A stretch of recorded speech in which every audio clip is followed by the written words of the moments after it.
ፍቅር ለአብርሽ ዘፍናለታለች። አብረው እየቀወጡት መጥተዋል።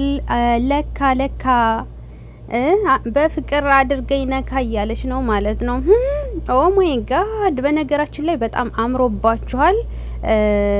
ቲክታክ ላይም እጅግ በጣም ጦርነት ከፍተዋል ማለት ነው። የሩታ አድናቂ፣ የሄርሜላ አድናቂ፣ የፍቅር አድናቂ እየተጋጩ ይገኛሉ። በተለይ አሁን ደግሞ የሄርሜላ አድናቂዎች የፍቅርን ልጅ እየዘቀዘቁ ቪዲዮ እንደውም ለቅቄላችኋለሁ በዛኛው ቻናል ገብታችሁ ስሙት ማለት ነው። እና በተለይ የሄርሜላ አድናቂን ተቀይመናል እያሉ የፍቅር አድናቂዎች ይገኛሉ። በነገራችን ላይ ህፃኗ ምንም አላደረገችም፣ አትዘቅዝቋት። ፍቅርም ደግሞ ትስራ ትለወጥ፣ ተዋት። ምንድነው እንዴ? ሩታን ልትበቀል አልመጣችም አልኳችሁ። ወይንም አብርሽን ልትበቀል አይደለም ፍቅር የመጣችሁ፣ ገባችሁ? እና 100,000 ትግባ፣ ተዋት። ብትለወጥ ብታድግ ምንም አይደለም። አብርሽ ፍቅርን ያመጣት እንደነገርኳችሁ ሄርሜላ እንድትርቀው ለማድረግ ነው። አንድና አንድ እና በነገራችን ላይ አብርሽ ራሱ ጀነን እያለ ነው። ቀብረር ብሏል ማለት ነው። እስኪ ስትጨፍር ልዬ እንደ ሌሎቹ ወንዶች አንተ ትካሻን አታንቀሳቅሰውም እንዴ? ትንሽ ጨፈር ምናምን አታደርግም እንዴ? ቆይ አንተ ለምንድን? አዎ እንደዚህ ነው እንዴ?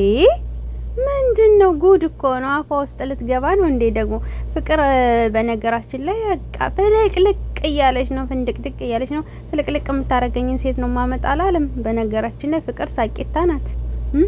እኔ እኮ የገረመኝ የአብርሽ ሁኔታ ነው ማለት ነው።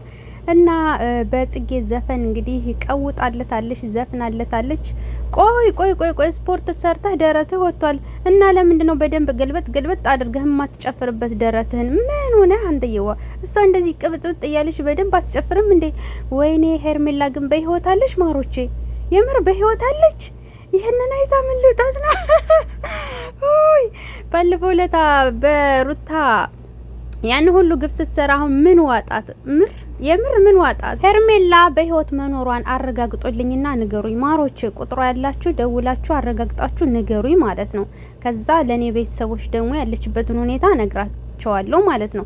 ሲቀጥል ደግሞ በሩታ ላይ የገፋሹ የሰራሹ ግፍ ያው የእጅሽን አገኘሽ። የሰው ልጅ የእጁን አግኝቶ የዛ ሰው ስሜት ሲገባው አሪፍ ነው፣ ደስ ይላል። እና ፍቅርና አብርሽ ወደፊት ማለት ነው። ምክንያቱም ነግሬያችኋለሁ እንዳልኳችሁ